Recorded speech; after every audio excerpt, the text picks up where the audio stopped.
Hello everyone, I think we are live. I'm gonna wait and make sure that audio is going fine before I get going too far here. Let's make sure I've got my Discord open. Well, there we go. And I think we're good. Audio, video, everything is good. Thank you so much. And thank you, Nick, by the way, for letting me know I had the wrong link.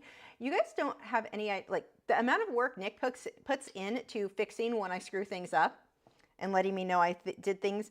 Also, Dolphin Soul. Shout out for Dolphin Soul as well. She's catching all kinds of stuff. Half the stuff I remember is because she sends me messages regularly. Okay. Letting me know all the things I forgot, which are a lot.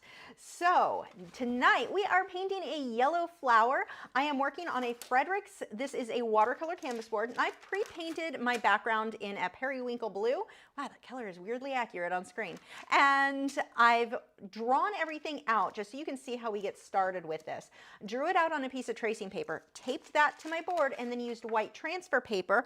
All you do is slide your transfer paper under. Now you can freehand if you want. Don't use a regular graphite pencil if you're drawing on canvas for acrylics. Oils, it's fine, it'll blend out. But for acrylics, if you were going to draw, you would paint your background first and then use a white charcoal pencil. Generals is my favorite to draw everything out, because it erases in a way that graphite is not, plus it shows up in a way that graphite is not. But all you do is stick that guy under there. There is my transfer paper, and you can just trace right over it, and then you've got your line drawing. So there we go.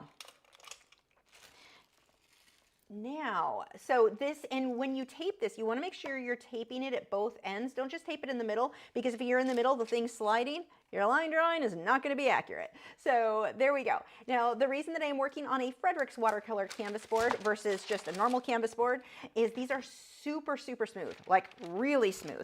So for getting smooth blending, for getting fine detail, clean edges, this is the way to go. The rougher textured canvases are good for certain techniques, but for the techniques that I'm showing you tonight, where we're getting that smooth blend, like nice, well, smooth blend and smooth lines, that is not redundant at all. It's your imagination. But the way that we're going to do that, we want a smooth surface. So if you do have a canvas that has, like it feels really bumpy, it's really rough, and you make a line and it's like dotted because it's catching the tooth of the canvas, throw a few coats of gesso over it and then sand that. And that is a way that you can make a rougher smooth canvas feel a little bit more smooth. I know I personally have like the Fredericks Convexo canvas. Can you see it behind me? Let me see. No, well, you kind of can. Right there. You see part of it. My Fredericks Convexo canvas.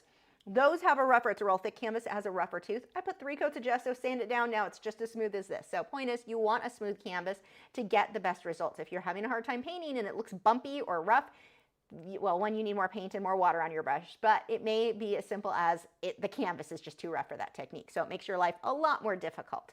Now this canvas, just for transparency, was provided to me by Fredericks. So thank you, Fredericks, for that. They were already the only canvas I used because I've had so many problems with other canvases. Looking at you, Hobby Lobby and Michael's Generics. Blick too, not a fan.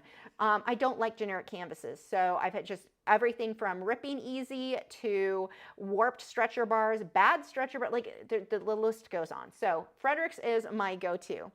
And we're starting off, before we get started in the actual painting, Kirsten or Kirsten, I'm never gonna get it right. At least I'm not calling you Kristen anymore. Said, really quick before you start painting, treats for the dogs. They don't even know, oh, no, they are watching. Do you boys want a super chat? Thank you, Kirsten. Kristen. I'll just say all the words and one of them hopefully will be right. It's not Kristen. What? And at the end of the stream, I'm going to tell you guys about, I know some of you have asked about the lights that I use in the background. I'm going to tell you all about those. I've done some rearranging in the studio this week. There you go. Good boys. I've done some rearranging, and you'll see behind the boys, the dragon is back there. I've got a new cage. I'm doing a whole new build for that guy. It's a 120-gallon tank. Comes tomorrow, but I've got to build a lot. It'll be really cool. It's a whole art project that I'll be doing for that. There's grout involved. It's going to be a big thing. But anyway, point is, I had to rearrange to make room for all of this, and so I changed all the lighting. What I already had, I just moved stuff. So go lay down. So you guys I'll share all of that fun stuff and how I got this look later. Okay, So back to the painting. Now the background is already done. That is pretty simple, just any solid color you want. Make sure it dries completely before you draw your subject on, and whatever method you go with for the subject. So the first thing that I'm going to do, if we come over to the palette, I started putting out paint but didn't quite finish. Let's put out a little bit more. There's some primary red. So what I have here is raw sienna. This is my cadmium yellow deep hue. Primary red, that one is prism violet. There's some cobalt blue in there, but that's from my background, so we don't need that. The black we're not going to be using at all tonight. That was out from just my background. And then my titanium white, which I probably should have some without. Let's scrape off the area I don't want with the periwinkle blue. Don't really want that mixing in with my yellows. And all of the supplies that I'm using are listed in the video description. I'm going to put a little bit more white, but off to the side. Actually, dang it, that's transparent mixing white. That's not even the white I need. Now I need to remember that's that one. This is the titanium white, and that is probably more than I need, but it's okay. Okay, so I don't even have my, well, I guess these brushes will work. You'll work. This one is a tack-on bristled filbert. This is some, oh, this one's not generic, well, kind of generic. It's a Royal Langnickel, just a tack-on bristled filbert brush. I'm going to use that. Now I'm going to do a base coat on this of a pale cream, yellowish cream color for all of the flowers. Now, let's say I wanted bold, bright yellow. I would need to paint everything white first, let it dry, and then I can paint the yellow over, because yellows, oranges, reds, these are going to be fairly translucent paints. So by painting it white first, that will keep the next layer super bright. Otherwise, if I paint a light, like just yellow over this, I'm going to get green, because blue is going to show through. So what I want to do is take some of my, this is transparent. This is the titanium white. There we go. And I'm going to mix a little bit of my cadmium yellow deep hue in there. But I want a lot of white. Now, because I'm mixing so much white, the white is very opaque, as long as I chose the right one and went with the titanium white. So that is pretty much going to cover the blue. If it doesn't, we'll just throw another coat on there. No big deal. And I'm going to come through and just start painting in a base layer. Actually, that's even brighter than I want. I'm going to pull a little bit of my raw sienna in there. There we go. And we're just going to fill that in. If you need to use a smaller brush, you can. Don't feel like you have to use the same type of brush that I am. But I do like these tack-on bristled brushes, or the filberts, because each one of my brush strokes, it has a somewhat softer start and stop point. It's easier to get a smooth look. If you're using a flat brush, those are great when you want super straight lines. I use them more for man-made things like fences, because if it's too much of a harsh line, the start and stop point is just really obvious.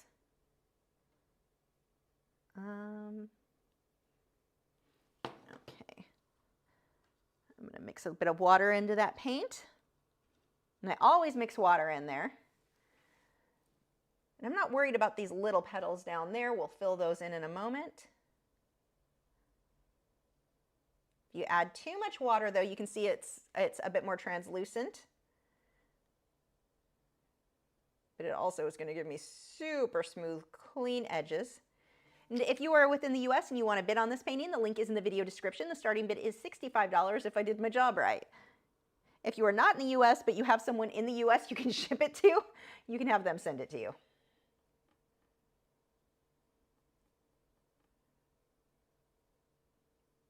I have not quite figured out a way to make that whole international shipping thing work, because drama.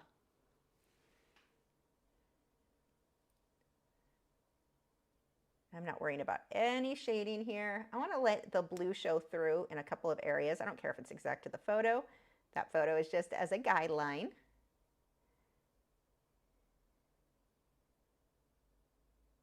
Now notice that this petal goes right off the canvas. Make sure when you're painting something, you either want to be within an inch, like farther away than an inch from the edge, or go off the edge of the canvas, one or the other. Don't have to where something just barely touches, like you've got like quarter of an inch there. It's going to look weird. It draws the viewer off the canvas. Now you may be thinking, well, wouldn't that petal draw them off? Weirdly enough, not as much as having a subject just barely touch the edge. especially once we start shading that.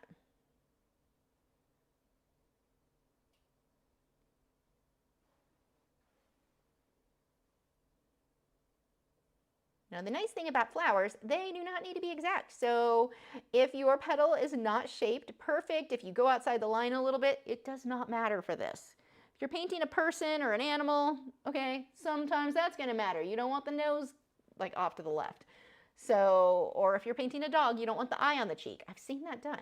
So watch for that in those cases, but with the flower petals, I am not going to, it's just not going to make a big difference. Close is close enough here.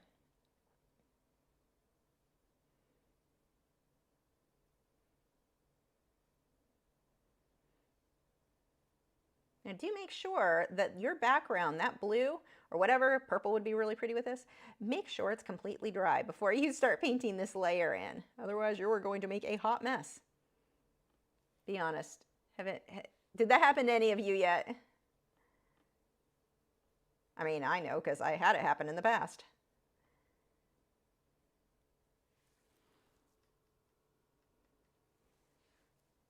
And then this last big petal.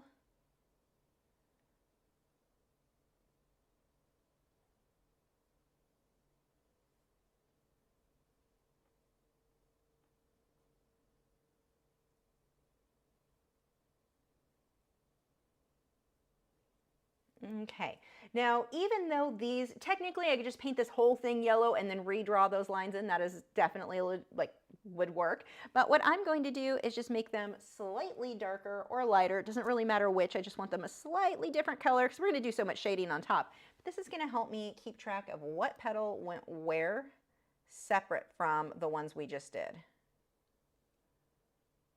Oh, there was the background of the big one.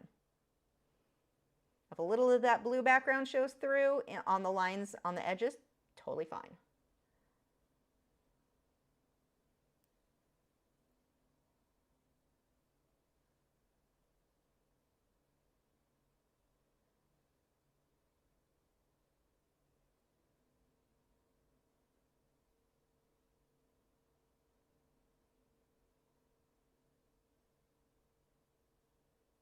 And then a few more petals over here. But I still want to keep those edges pretty clean. I don't want bumpy edges. That's not cute. But it's easy for mine to be nice and smooth because well, one, using enough paint and water on the brush, but I'm using a super smooth canvas. Sorry, tea break.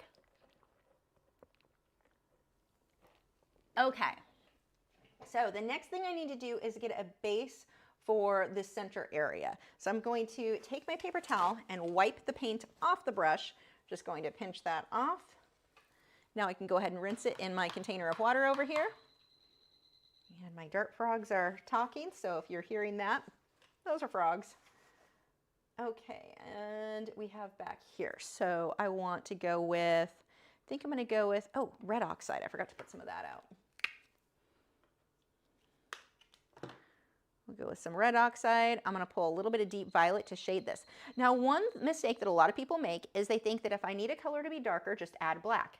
That can work, but it's not always your best choice. In this case, purple is going to be a much better choice. If I add black to the red oxide, I'm going to get a more brown color than what I want.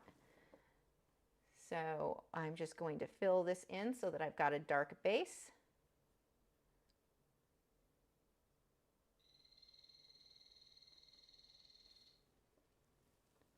I'm going to rinse, actually let's wipe the paint off that brush. And I'm going to rinse that and just smudge my edges.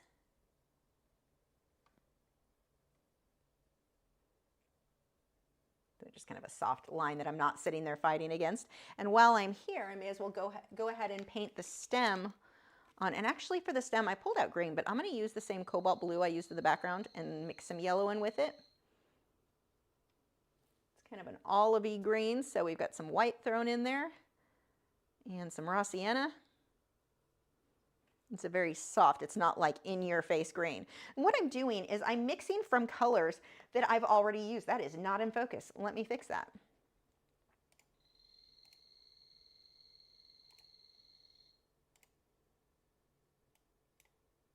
No, not autofocus. Autofocus is the worst. There we go. Okay. So what I've done is I just pulled, it looks like periwinkle, the purpley blue in there, but I pulled some of my, that is cobalt blue, that's the blue I used in the background, and with that blue I had mixed purple, that's why it looks that way. But I'm pulling some of the same yellow I'm using on the flower. What I'm doing is guaranteeing that this green just works with this piece. I'm using the same colors everywhere else versus just pulling out a random green. This is going to have a more olivey green look. Oh, I guess I should actually hit the right camera here, huh?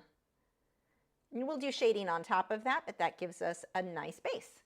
So not bad for a few minutes there. We've got a good base. Now we'll start doing all of the shading. So the first thing I'm going to do is rinse my brush really well. Now I'm going to use the hairdryer to dry this.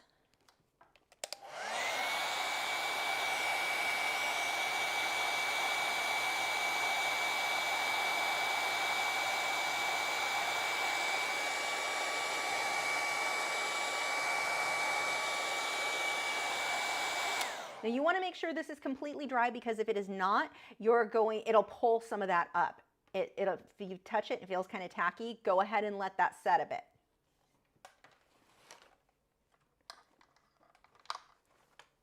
I'm getting paint all over my fingers where I don't want it, so I want to clean that up so I don't end up with fingerprints where they shouldn't be.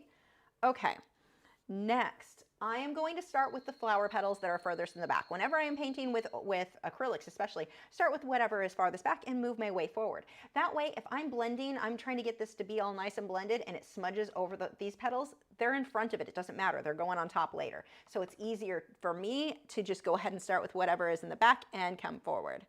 Okay, now let's pick some brushes.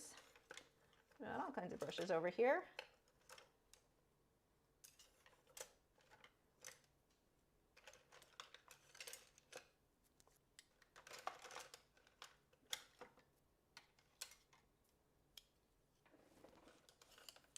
Okay, these should work. Got a collection. I've got a cheapo generic, just a round, and then 2 small filberts. And those are the ones that I'm going to do. Yeah, the frogs are extra noisy tonight. Okay, so we just pick one petal and go from there. So let's start with this guy here. Actually, this is 2 petals here, here, and here. So pick one, and I'm going to start. I need to mix a cream color, or a kind of peach color. So I've got my primary red. Let's grab some yellow and some white. Now, if you haven't already, you can download this reference photo from my website. I've also included some color swatches to make it easier for you to match the colors that we're actually using in this photo. And it's not that they need to be exact, but sometimes it can be helpful to see some of the colors in a big swatch that we're trying to get. Get some more red in there. Not too much white, and it will be very pink. So let's throw some more yellows in there. And red.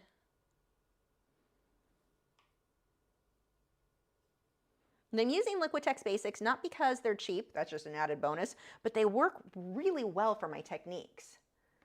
So we've got this petal here.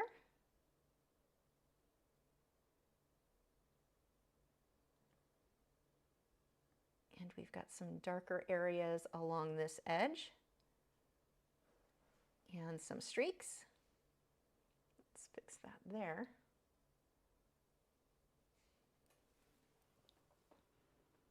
Add a little bit more water to get those streaks. Now, what happens if I go too dark? No big deal. I come back through and add some details of light over it. It's not, don't stress out feeling like you're going to mess something up. It's just, nothing's that big of a deal. We're going to layer until it looks good. Okay, and while I've got this color here, I may as well lay the one next to it down.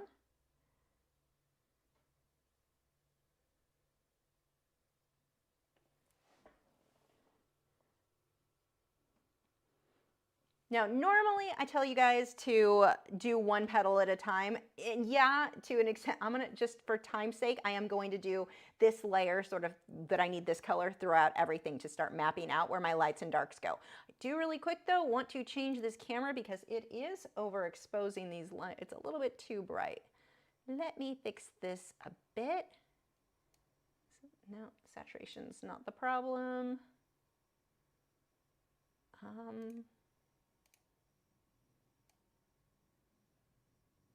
There we go. That's a little better. Yeah, kind of. Close enough. Okay. Mine's a little bit darker than I think what you guys are seeing. Actually, do I have contrast, saturation, sharpness? I think that is about as good as I can get. Okay, we'll take it. So coming onto this guy, just I'm watching the directions of the streaks. Again, color's not that big of a difference or a deal. It's your values. Are your darks dark enough? Your lights light enough? And so I want to make sure that I'm getting that in here.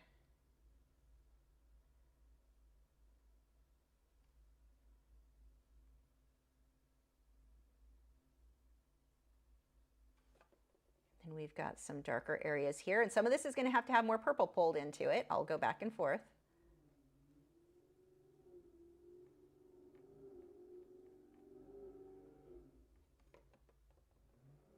Someone's car sounds like it's having some technical difficulties on the street behind my house. I don't know if you guys were able to hear that. I'm sure they thought it was a flex, but it sounded like a car failure to me.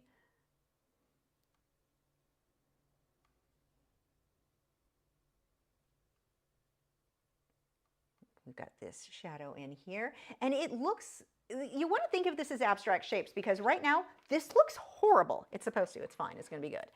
But it's going to look horrible right now. If you're too afraid, like if you're expecting everything to look good every step of the way, you're not going to have fun and your end results, you'll probably give up before you finish.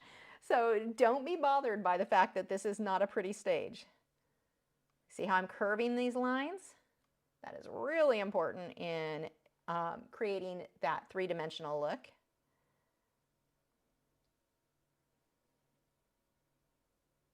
I'm just looking at, for the most part, where are my shadows?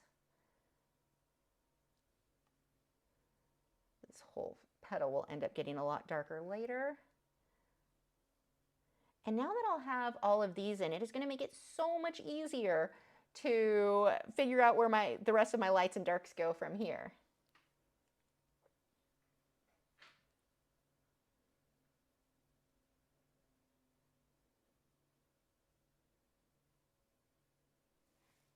Okay, now we're going to start making those flowers look better. I don't really need to dry it. It's fine where it's at. Let's see. I want to go much darker. I'm going to pull in a separate batch. I'm going to use some of my primary red. You can use any red. I'm telling you it's primary red just because that's what I have out. It's what I happen to grab. Use whatever you've got. I'm going to throw in some of my, that is the Prism Violet. And let's grab some red oxide. I want a bit more red in there.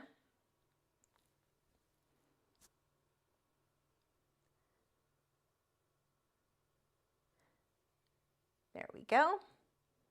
And so now we've got this darker color.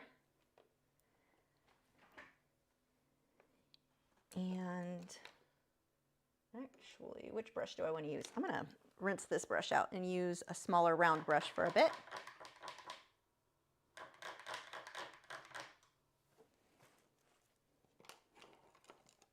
So I'll start having a little bit more control using this little guy here.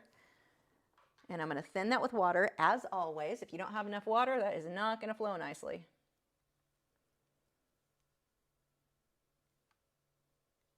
And we're going to start creating those curves.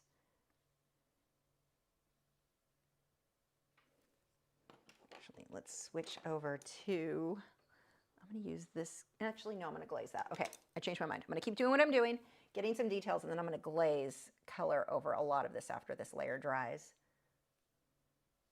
So many different ways you can get to the same end, so I'm always just trying to think which is the easiest way. What's going to make things easier for you guys? Or for me, too.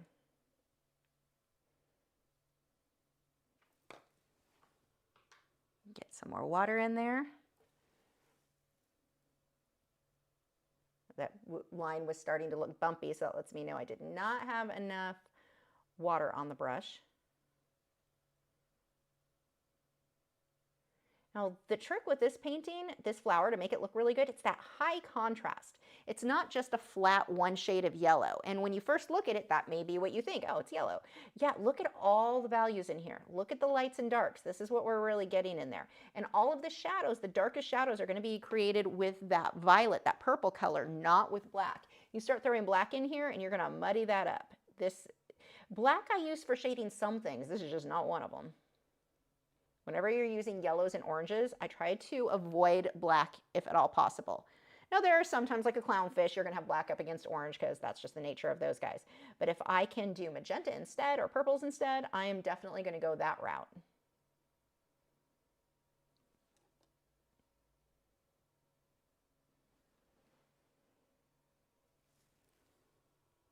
This is a really scary looking stage. Trust me, I know. I mean, it's not scary for me because I know what it's going to come out like.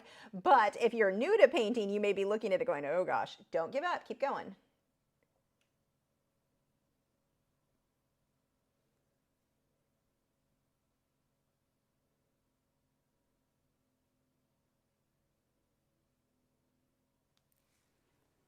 I'm just looking at these abstract shapes, going for close that I see on that reference photo.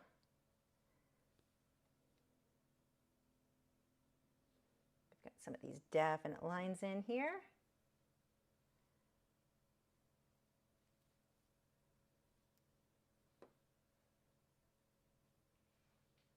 Okay, I'm going to dry this and I'm going to glaze a peach color right on over it.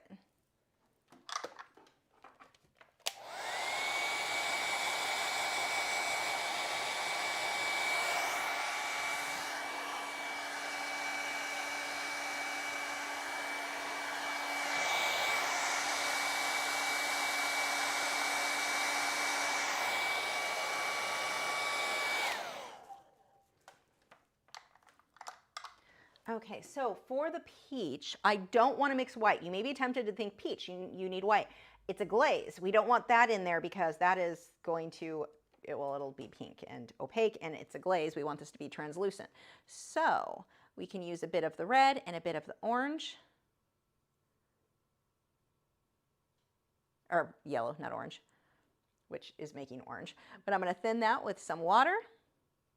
Now you may be thinking, if you're new here, you've seen that video, we've all seen it. Is it okay to mix water with your acrylics? And it uses all these scare tactics and the molecular binding of blah, blah, honeycomb, BS. It's not true.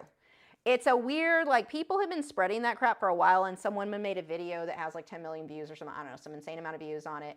And so everyone thinks you're not supposed to mix water, you need to use mixing medium. You can mix like 90 to 95% water before it becomes an issue of using too much water and underbinding the acrylic. It's just not a problem. If you're using a quality paint and a quality canvas on a quality gesso, none of that is something you need to worry about. Okay, so I am going to darken all of this by glazing over so that I can pull my highlights right on over. And that is just, again, the primary red mixed with my cadmium yellow deep hue. The nice thing about this too, if you had any lines that were a bit too harsh, this is going to tone them down too, so you get this softer look. Okay, there's a chunk of paint. There we go. Trying to get that out. You don't want the paint to be so thinned down that it's running either.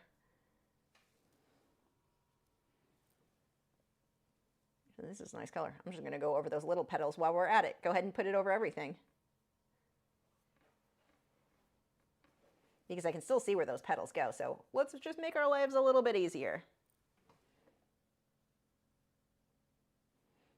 Now you can use mixing mediums. I don't like them because I don't like, they change the consistency of the paint and make it kind of gunky, kind of gooey. It's just not good for my techniques. So use them if you want. They're not going to hurt anything, like as far as being archival, but neither is water. That's my point.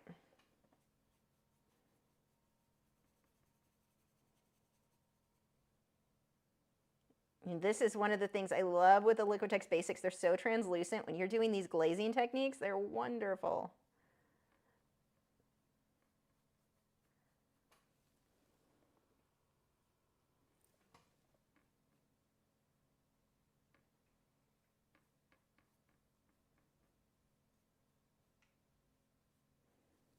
Okay, we're going to dry this and start getting our highlights over this. Actually, I'm gonna get even, while I'm at it, let's get a little bit of a muddier color in there. I'm gonna grab some deep violet, just mix that in over here with some red and yellow.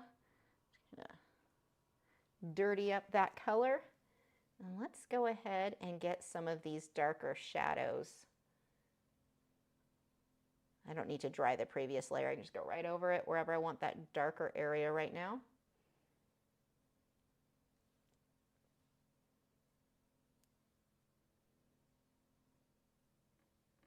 Even some of these guys will be a little bit darker. I can throw that on there. Again, we're still at hot mess stage. It'll start looking a lot better when we come back through with these highlights. But we've got to get these base layers in there. As ugly as they may seem, this is a layering process.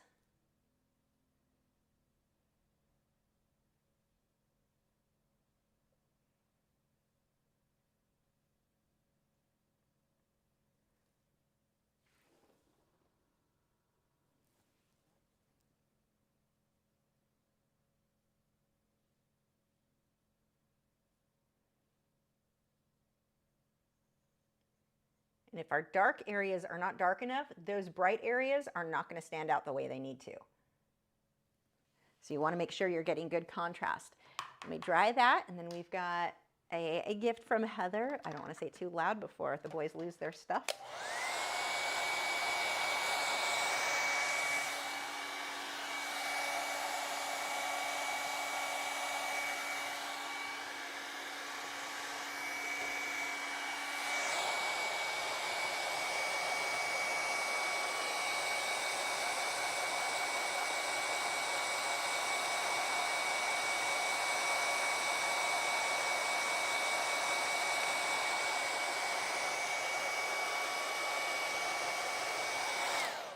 Should be good. Do you boys want a super chat? I think that's a yes. Thank you so much, Heather. Heather got you a treat. Yeah. Hold on, my fingers aren't working, or this bag isn't working. There we go. Hold on, I'm coming. Okay, here's yours. You gotta look at me, bad cow. Good boy. You've been doing so good with that. Okay, go lay down. Lay down. Go on, lay down. All the way. Missing a dog. Gibson, lay down. Good boys.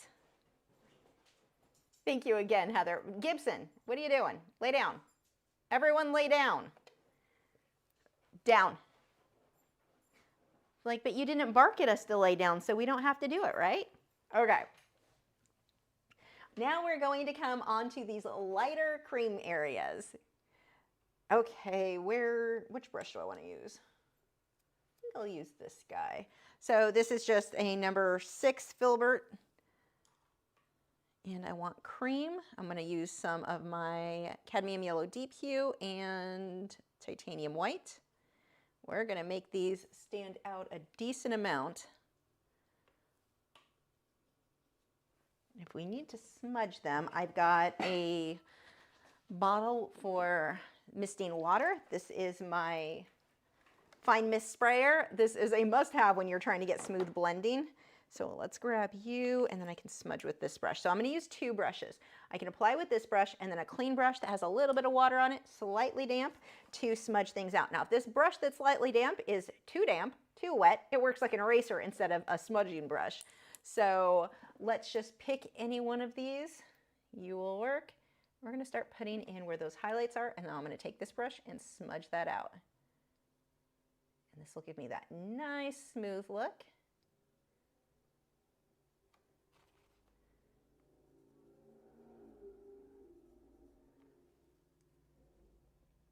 And let's throw, I've got that paint on there a bit too thick. I'd almost be better off switching over to a round brush.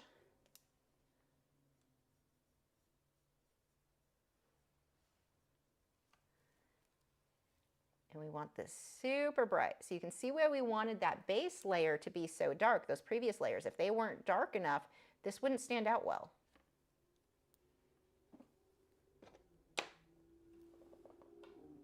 Okay, that's getting really annoying. Someone is just racing back and forth, which is super unsafe because it's really dark in that area and there's no sidewalk. So if there are pedestrians,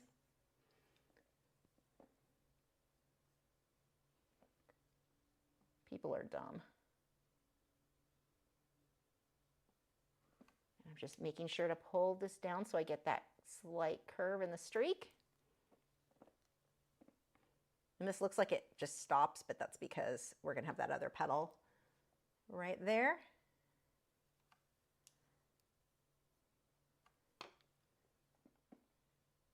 Right around that edge, just nice and bright. Now this inner area, I'm going to have to pull a definite, like a glaze of yellow over that to make it really bright, but I just need this first that has the white on it so it'll stand out enough. That will make more sense when I do it in just a moment.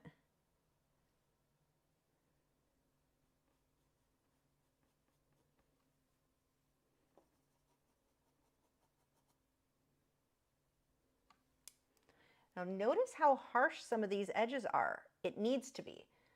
That is going to contribute, I need a liner brush, to the definite shadow. And it doesn't look like much now, but when you back up and look at it as a whole, it will make more sense later. So we've got this brighter edge.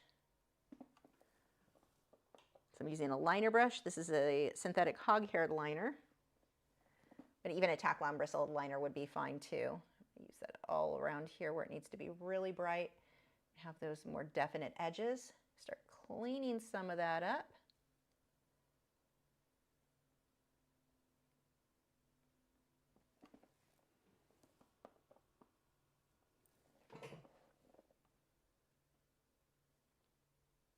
Right along that edge. Remember, with your brush, the harder you push, the thicker your line will be. So like here, where I want that really thin line, I am not pushing hard with that brush. If I push harder, I get the thicker areas.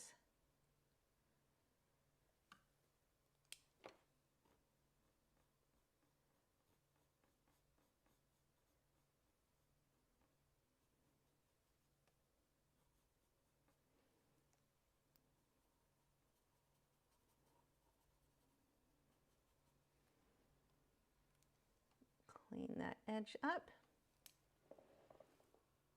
Got too many brushes in my hand, trying to figure out which one was which.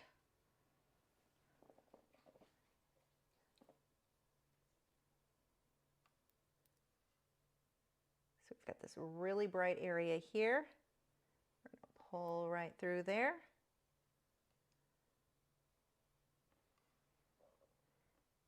And watch that these lines aren't straight. Look at where they curve. That's really important in making it look like it's not just flat. Get a bit of a highlight down here. And if this brush gets to where it's just too bumpy, it's not really smudging things, get it wet again, just a little bit more water.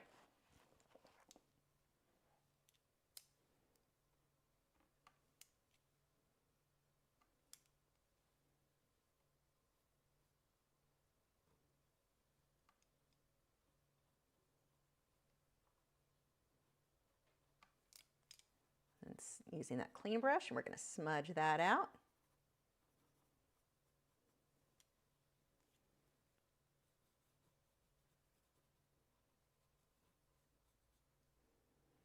And if you need to, turn your work upside down. It'll help you to notice the abstract shapes more as abstract shapes. When you've been sitting here looking at this for an hour, your brain's like, I've got this, I know what it looks like, and it doesn't. Flip it upside down, you'll start noticing things and shapes that you really weren't catching before.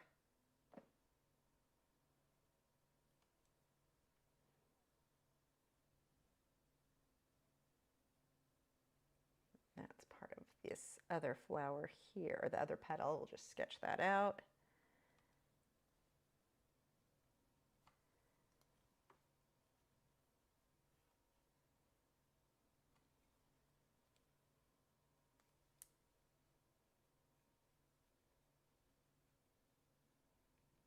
Look how high that contrast is. That feels scary at the time, but when you back up and look at it, that's when it'll all make more sense.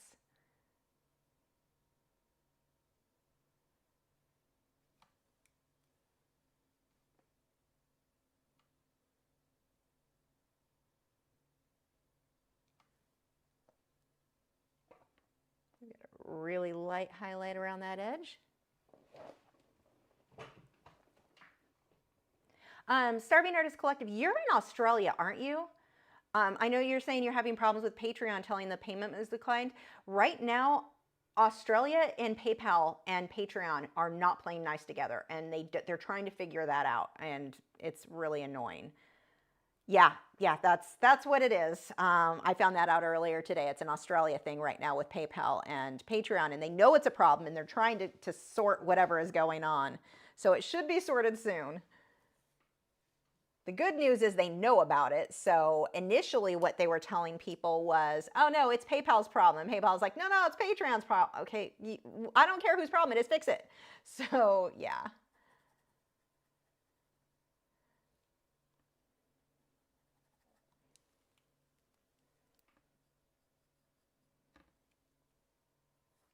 But just know it's not you, nothing you've done, nothing, it's a known issue at the moment.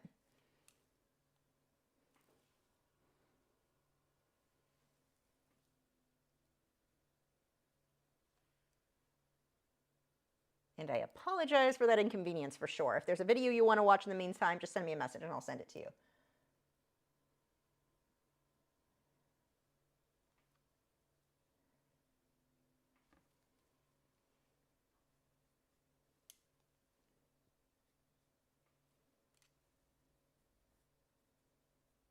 Now, speaking of Patreon, this is the last month you can sign up at my current prices. The prices are going to go up October, beginning of October, end of September. So make sure though, whatever tier you're on, if you start having problems with your payments, don't cancel and sign up again because it will sign you up for the new one. We need to fix whatever's going on with your current subscription because once that change happens, I will not be able to put you back at the lower old prices. It would default to the newer ones.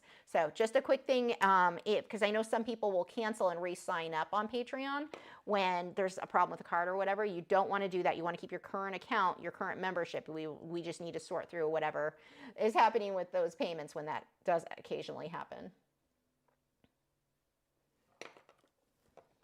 I am not trying to raise the price on current members.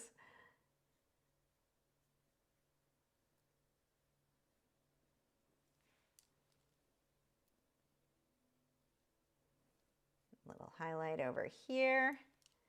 We're starting to get somewhere. It's starting to come around. Not there yet, but huge improvement just in this highlighted layer.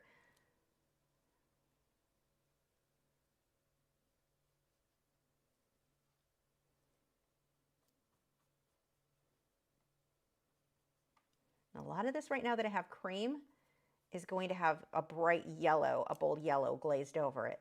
But I have to get this bright color first that has more white mixed in before that yellow will be yellow enough, if that makes sense. It'll make sense when I do it. But if I just did yellow over those darker colors, it's not going to be nearly as bright as what it's going to be because I did it this way first.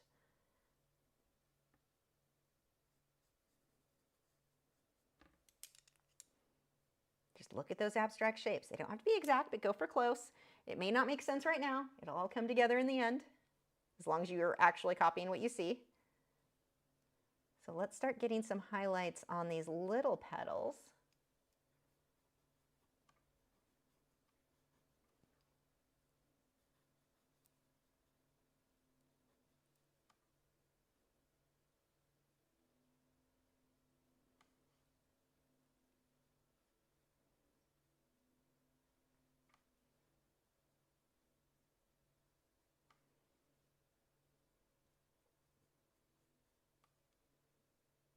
These are just these little guys.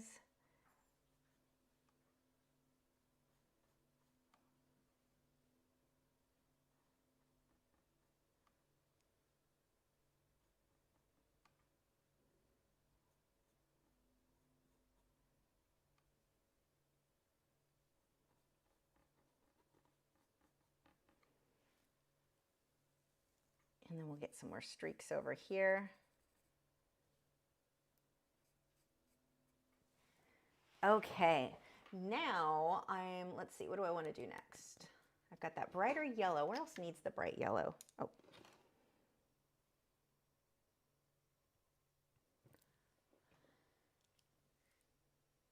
think I can go a little bit brighter on some of these areas. Although I have a feeling once I get the other yellow in, that'll make it more obvious where I want these to be a bit brighter. And you're just going to work back and forth, layer until it looks good. You're going to have layers where you're like, oh, it was better before. That's normal. It doesn't matter though, because it wasn't finished before, so you didn't really mess anything up. It wasn't done. Otherwise, you wouldn't have kept working on it. And a question a lot of people have is, I don't know when to stop on a painting. When it comes to acrylics, if you feel like you need to keep making changes, it's because it's not good enough. It's not done yet. Keep working on it. It doesn't matter if you have some layers that look worse. Keep working on it until it looks good. Those previous layers that might have looked better, it doesn't matter if you stopped there. They weren't finished, so it's not better than some bad layers before you do finish, if that makes sense. Okay. Let's go ahead now. Let me rinse these and dry it. We're going to get some brighter yellows.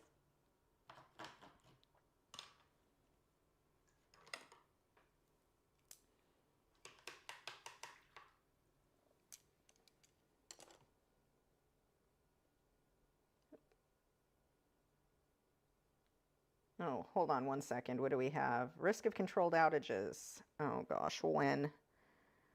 Hold on, I need to look into when they're planning to do outages, because that could be an issue. It's a bigger, well, not just for the computers, but my reef tanks, that's an issue. Let's see, conservation. You're not really telling me a whole lot there. Where's my ERCOT, ERCOTU, or what I need to look at? Emergency alert 2. Risk of controlled outages. It doesn't say when until 9 p.m. It just told me right now the risk is effective today from 6 to 9 p.m., but I just now got the notice. Like, that's helpful. No wonder people didn't know that we were supposed to be. Thanks, electric company. We're good, though. It should be over in about 10 minutes, and we hopefully won't lose power in that amount of time. Okay, let's try this.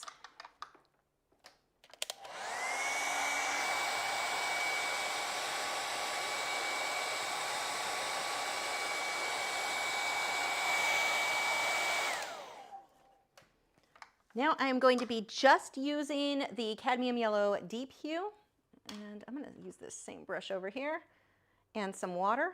That paint can go on pretty thick because this is very translucent, but watch how bright I can make these center areas now. In a way, like that would not have had that beautiful yellow glow if I would have done that straight over the yellow. That's why I had to do it white first. Oh, and we have, let's smudge that out. And then we've got, for the boys, from Nancy McCarthy, thank you so much for the super chat. I say it quietly. Gibson heard it. Super chat time. Thank you so much, Nancy. You boys want a treat? Nancy bought you a treat. Back up. There we go. Oh, good boys. That was a very nice take, Wade. He's getting so much better with the whole making eye contact and not chomping my hand when he takes his treats. Such a bad cow. Okay, boys. Go lay down. Go lay down. Finish chewing over there. Oh, ow, you bumped your head. That's not a smart cow. Lay down. Gibson, Wade, pick a spot and lay down. Down, down, down, down. Not sniff butts, down, I saw that. Okay, classy hounds over here. So back to glazing. What a glaze is, you're just thinning down a color with water. Don't mix white, that's gonna make it foggy. Just the color and water. I mean, you can do a glaze with mixing medium too, but that's not what I'm doing here. But look how beautiful and yellow, like, wow, yellow, so pretty. But like here, see how if I put it over that, you barely see it because, I mean, it tints the color, but you're not getting that bold yellow like you do if it goes over the areas where I put the white first. This is why I did that.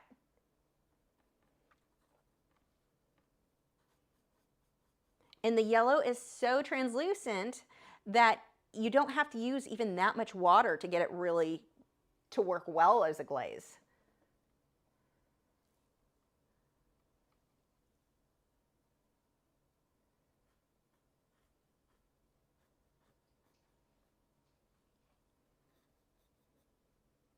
too much of the bright yellow over here. It's more down in this area, a little bit here.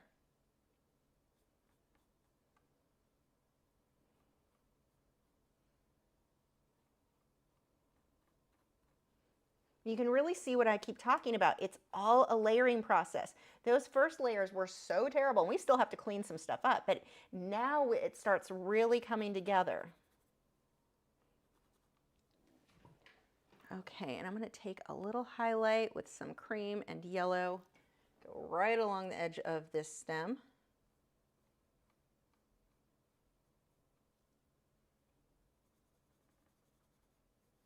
I may glaze a little bit of an olive green over that highlight where it's a bit too much. But that works for that layer.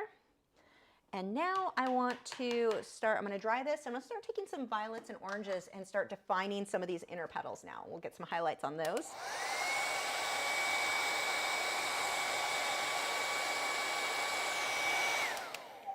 Now actually, let's do, no, I'm going to finish the petals first. So I'm going to do the center a little bit different than you guys have seen me do before. It's kind of a fun little trick for circles when you don't want to spend forever on them. Let's use the liner brush, scooch these out of the way. So I'm going to be, I've got some red oxide, and let's see, we've got some red in there. We've got some of the prism violet. I'm just mixing a bunch of these colors just to get my darks. And I'll use a clean, this is just a really small Taklon bristled filbert to smudge things out. So I'm going to pick areas that need to be defined, but I don't want to just outline things either. So what I'll do is take an area and then figure out where it can soften out. Just smudge that a little.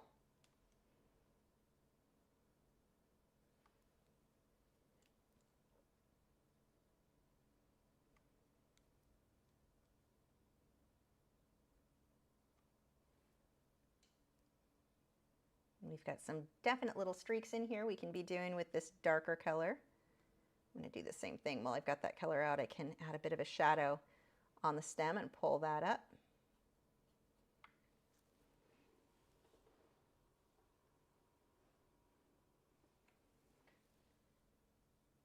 And we've got a shadow in here where these little petals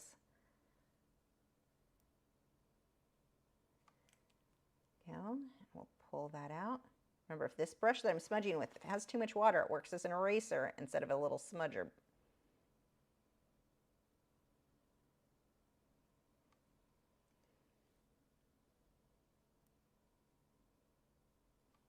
And I'm just going to smudge that little line into that petal. I can use this brush to get a few detailed lines for that same color.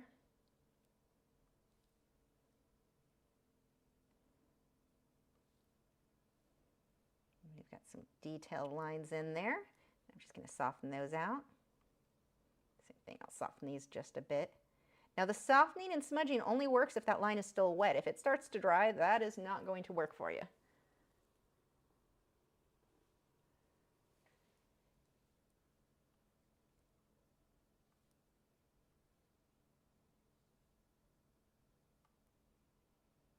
This is all that flower. This is just a shadow from that petal.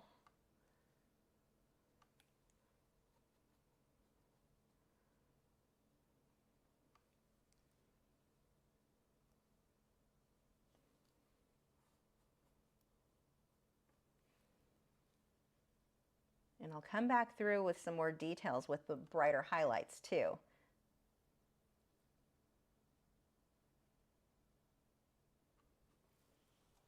Add a bit more water into my mixture.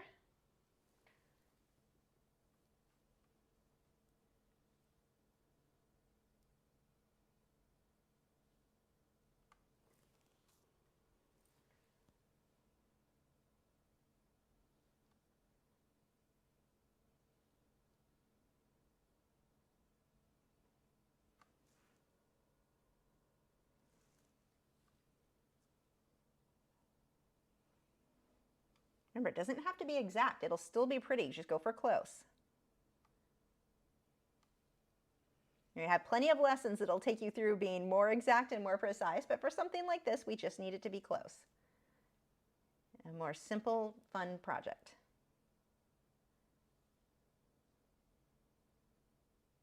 A little shadow under there. I'm going to soften that shadow. See, it's not so much that I'm outlining, I'm adding these shadows and then smudging them out.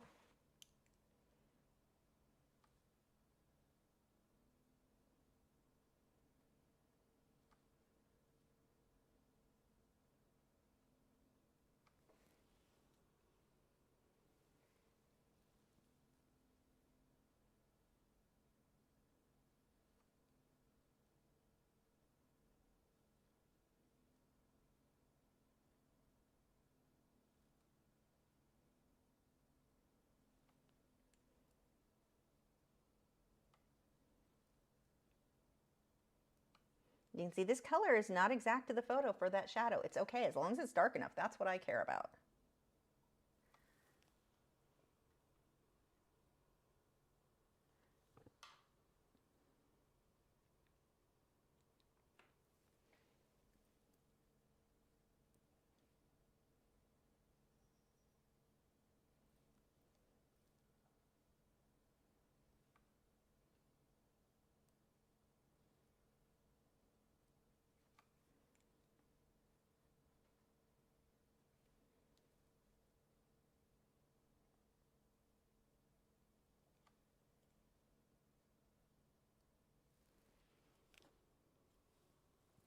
Just going to get my brush a little bit wet again.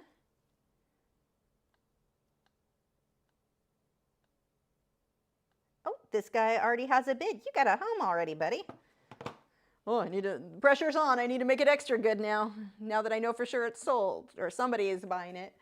Again, if you want to bid on this, the link is in the video description. Does the person who just bid always hate when I do that? Because it has the potential to raise the price. Sorry.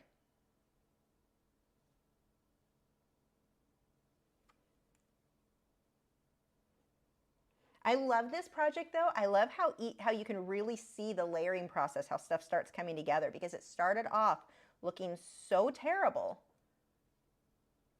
And that's totally normal.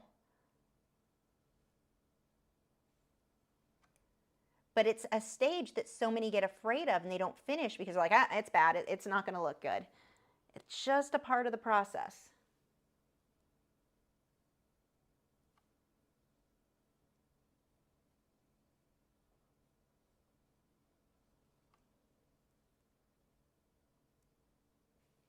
See, that line's a little bit harsh, so all I'm going to do is just smudge that out a bit.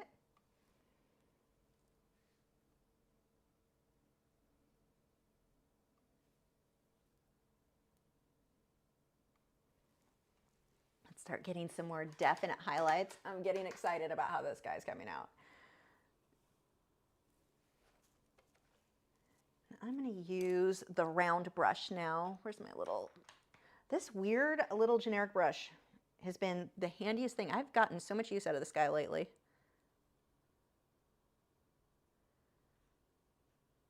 So I'm mixing a little bit of that cream in with it so it's not too bright white.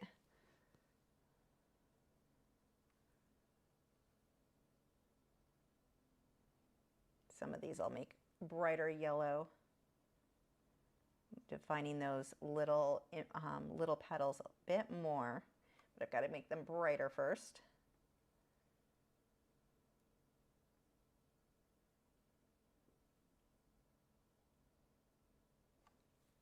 Smudge that. That line's going to be harsh even when I glaze the yellow. There we go.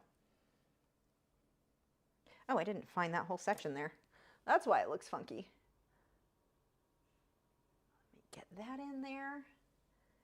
What is happening right here? We've got you. Oop, that's too much paint, too much water on the brush. That's not going to smudge. Let's pull that. There we go.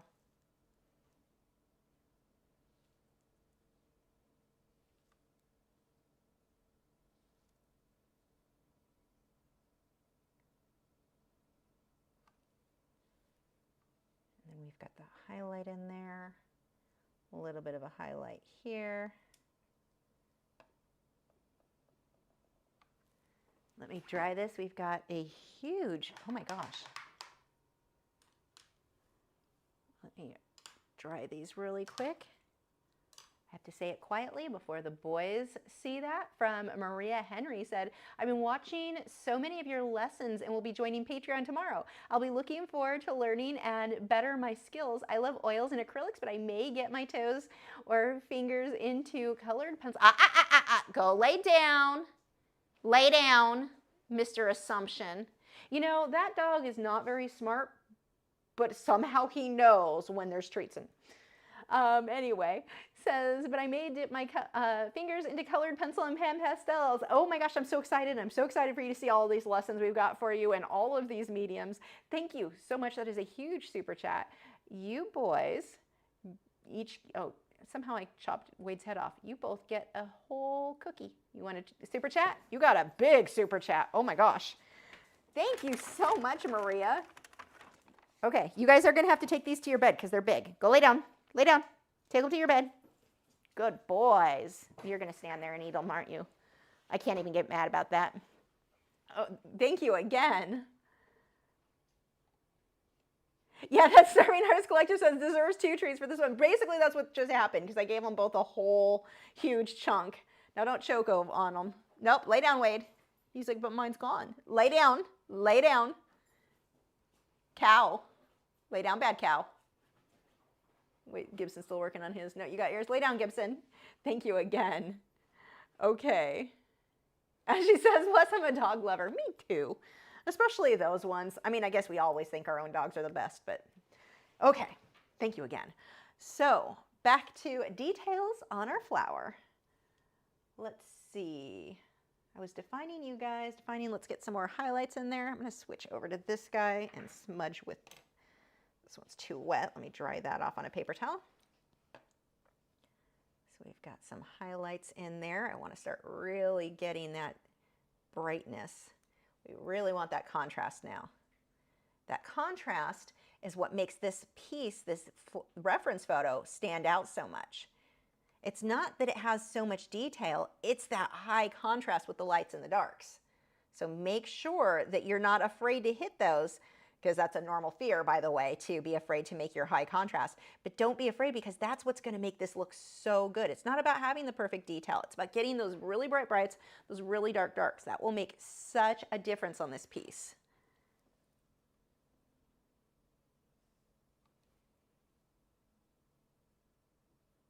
Smudging that out. And it'll feel on some of these like it's too bright. That's okay. Chances are it's not bright enough.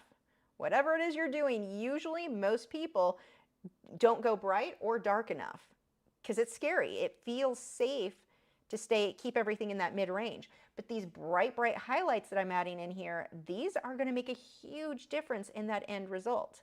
Now, some of these bright highlights are going to have yellow glazed over them, but they'll still be bright yellow. This isn't straight white. There's a bit of yellow mixed into that. The yellow, cadmium yellow deep hue and the raw sienna.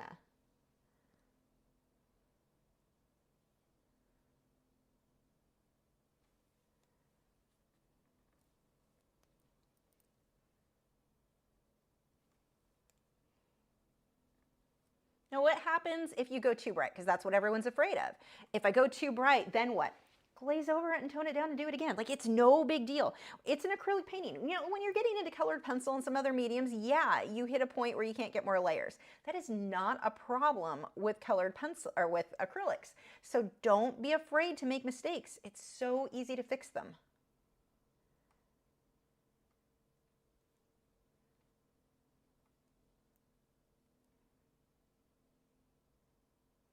And it's a lot more fun when you've really grasped,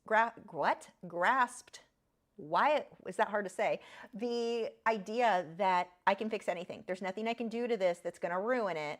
I'll just have to spend a bit more time layering. When that really, like, you've driven that home, then it becomes a lot more fun because it's not so scary anymore. You can't hurt it. You just paint over any area you need to.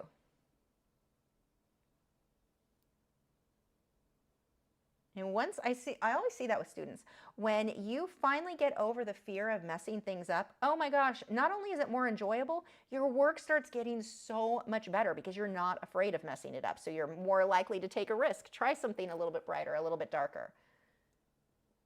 Something, and sometimes you'll try something and it was a terrible idea. And now you know that. Like you fix it now. It's no big deal.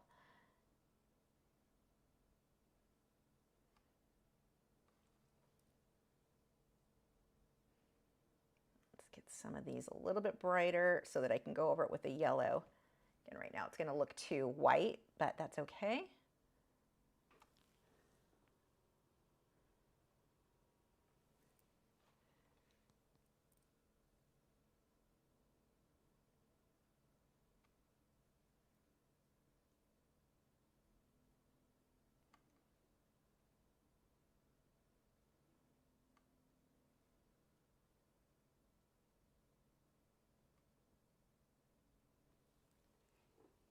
Keep those edges clean.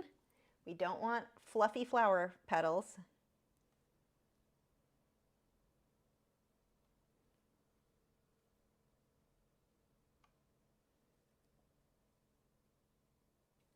That brush stroke was a bit bold, so I'm just going to smudge that up. See, look, I screwed it up and fixed it instantly.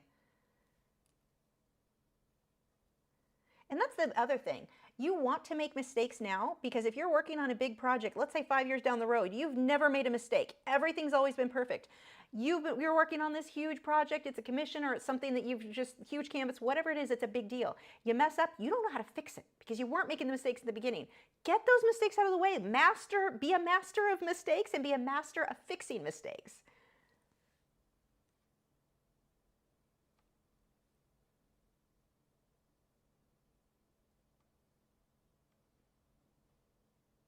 I think being confident in your brush strokes makes a big difference in the work too. But how are you confident? By not being afraid of mistakes, by knowing, hey, I've made that mistake before. I've made every mistake possible. I know how to fix it.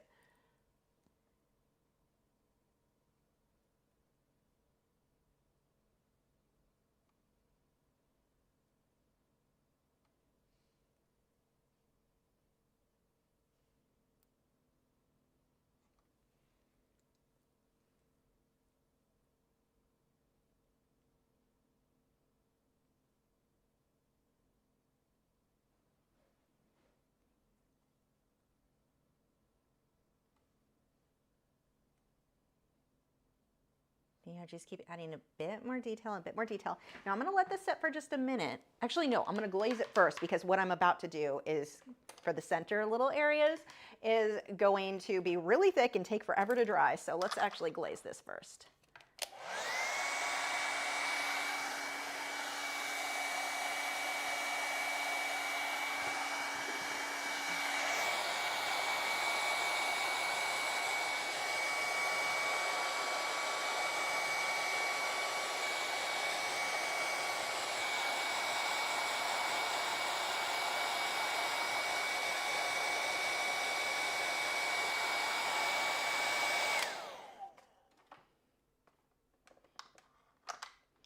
Okay, let that cool for a second.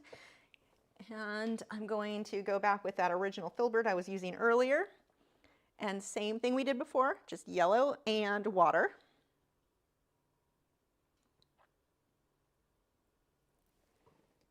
And these inner areas that need to be brighter.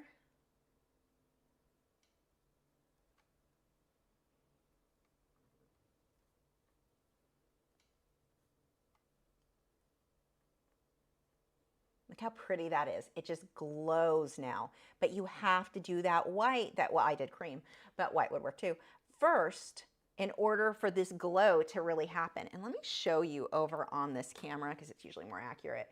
So you can really see, actually, almost looks better on the other camera, but it gives you a better idea. That really bright yellow, it looks brighter in person to me, which is unusual. Usually this other camera is more accurate. Depends on the color.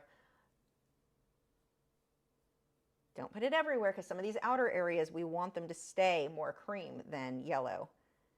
I'm just looking at that reference photo.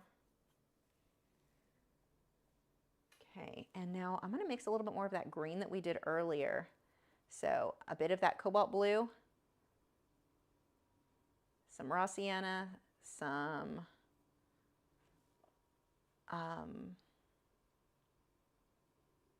the cadmium yellow deep hue. My brain shut down. And I'm going to put a little bit of that in here. I'm going to glaze it over some of the stem. There's a few areas in here that are just a little bit more muted.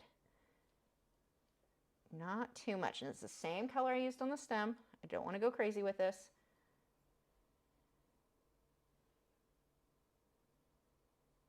Just like that. No more. Don't want that everywhere. It's more obvious in person than you're seeing there. Okay, what I want to do now, I am going to take advantage of the back of any one of these brushes has a nice little round bit, and we're going to get some dots in there. But first I need to mix the paint.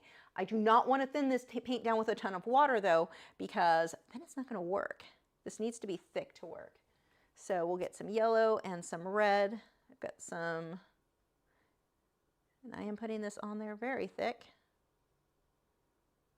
And I just take the back of that brush, and we are going to start with the center and putting our dots. Now we don't want these to overlap so much that you just have one big glob. I want that dark layer we did, those are the detailed lines in between without having to put details. But we need this paint to be thick. Do not thin this down with water. And I'm going to work around in mostly a circle.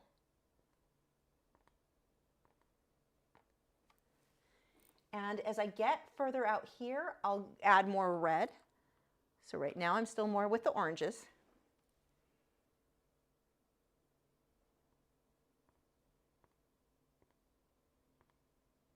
Some of this has more yellow, some has more of the orange, that's fine. Variation is our friend here. Now, of course, if you want to get into more photorealism, you can sit there and paint in all the details. And most, like all my Patreon lessons, we're going to do the details. But on something like this is a fun way to quickly get that look.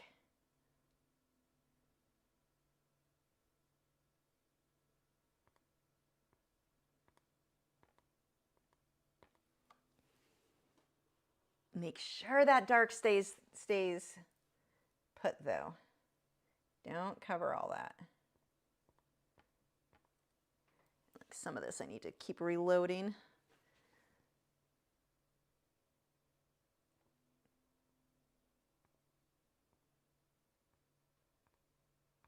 Now this brush is starting to get paint in weird areas. Wipe it off and then reload it so that you've got more control of the circle.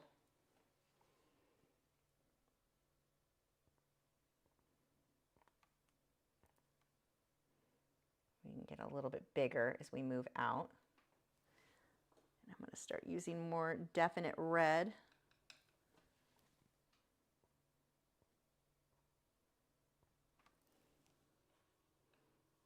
Again, do not try to thin this with water. We want this really thick. More red that needs to overlap these petals.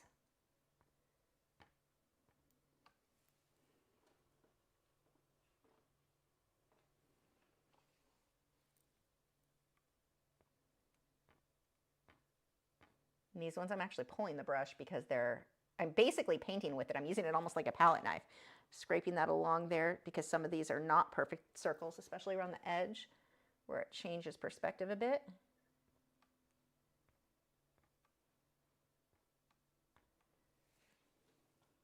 This is more red than what it's showing on camera anyway. It looks more orangey.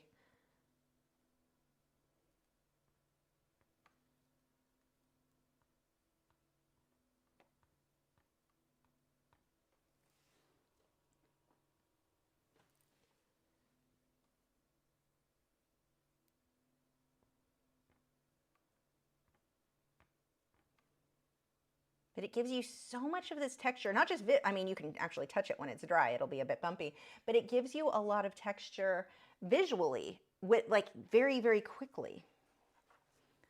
I need some of this to be a bit lighter.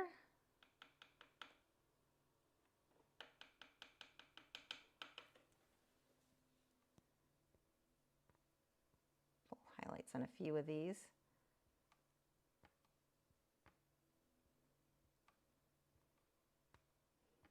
We don't want them to all look the same.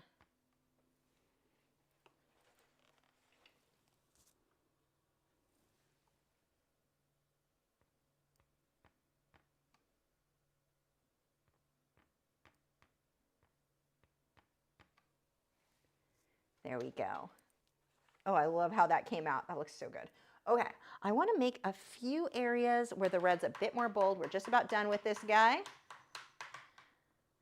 Again, if you want to own this flower, you can bid on it. The link is in the video description. I'm going to take just straight red. Let's get some brighter areas in here now.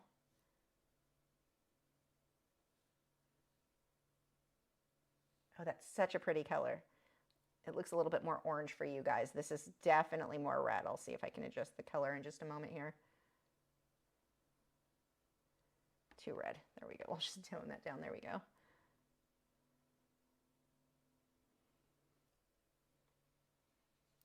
This is definitely going to be one of those, whoever gets this, you will not believe the difference in person. It looks so much better.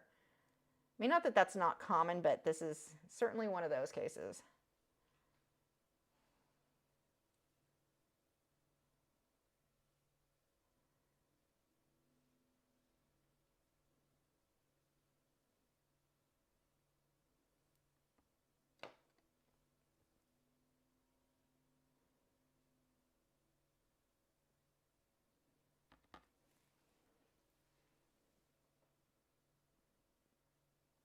Pull a little bit on some of these inner flowers just to separate them. I call them flowers, inner petals.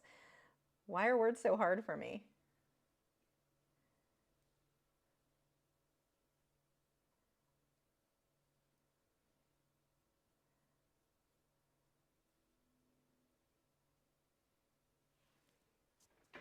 Maybe a few more highlights. We're almost done with this guy. Let me see if I can fix the color here, because it definitely is a prettier red in person.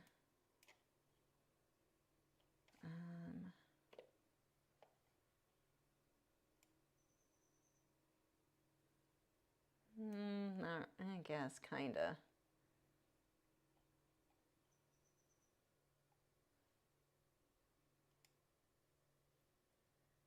Not really. This definitely looks better in person.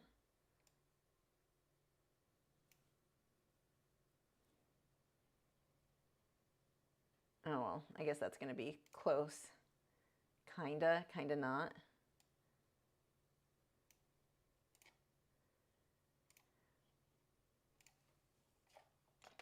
Okay, let's see. A few more highlights.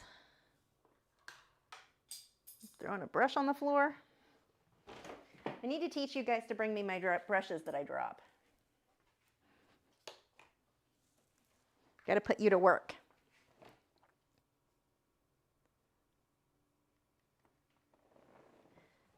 Okay, a little bit more here.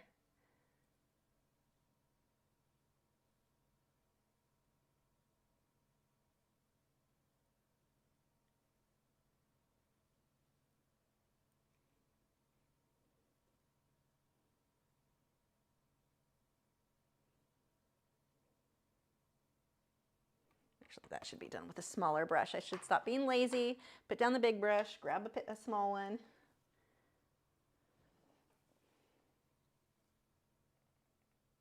Oh, hey, look, it works better. Who would have guessed?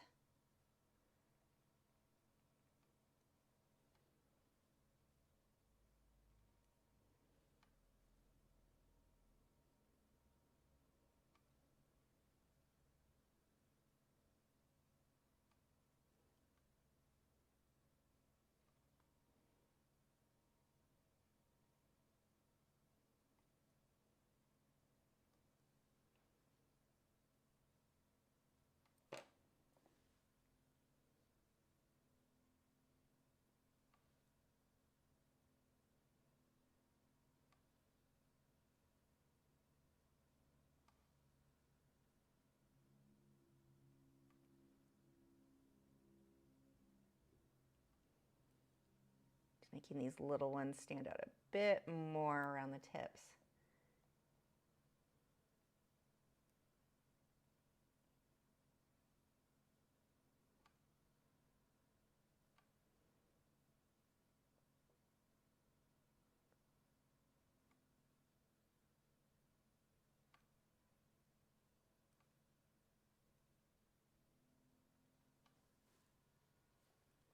I think that's about it. My eyes, you sit in front of something for too long, your eyes will start getting blurry. So I reserve the right, if I come back tomorrow and see something that is standing out that I feel needs improvement, I reserve the right to do that. Usually I don't need to, but every once in a while when you sit in front of something for too long.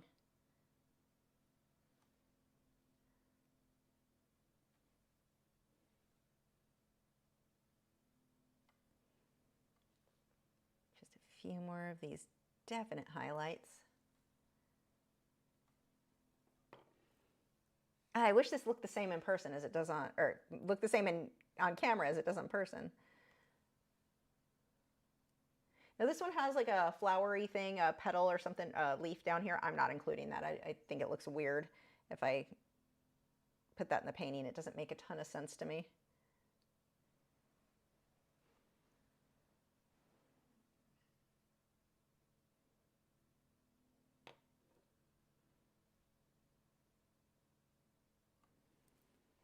Okay, I think I'm going to call this done. And let's go ahead and to sign it, I'm going to use, let's see. Actually, let's see. Decisions. Yeah, I can just sign it with a cream color. Definitely this bottom corner here. Now what you can do to sign your work, if you struggle with making your signature look accurate, take a white charcoal pencil that hopefully you know where it is. Let me grab one. 1 second.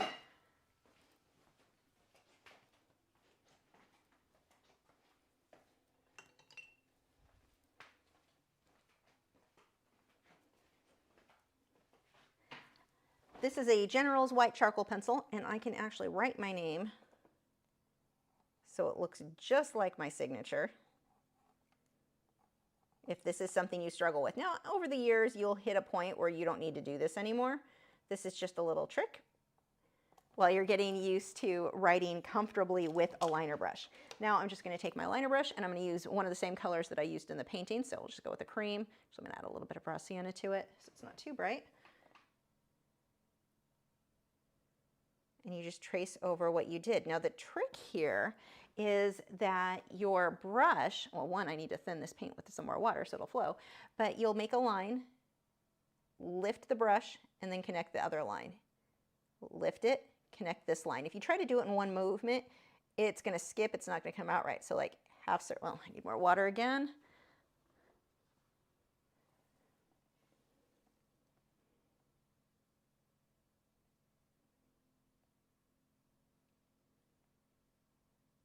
See how I'm not doing it in one movement. I keep lifting the brush in between each stroke. Now when you sign it, make sure you don't go all the way down to the bottom of the canvas. Otherwise, the frame would cut that off. Now this does not come with a frame. You can pop it into any 8 by 10 frame. Just remove the glass, pop this in its place, and it's ready to hang on the wall. And then when it dries, I can erase the white charcoal pencil so everything looks nice and clean. So there is the finished painting, which hopefully, let's see if it looks better. Oh, not that button. Sorry about that. Let's see if this looks better in this lighting. Maybe a bit too bright. Yeah, that is what this one, I have to angle it weird because of how bright the light is, but that gives you a pretty good idea of what this painting looks like. It is so pretty in person. So very soft, very like, yeah, that one is gorgeous. I would definitely hang this on my wall. So, but you already have at least one bid, so you have a home. There is the finished painting, and I'll show you again, but it looks so good in person.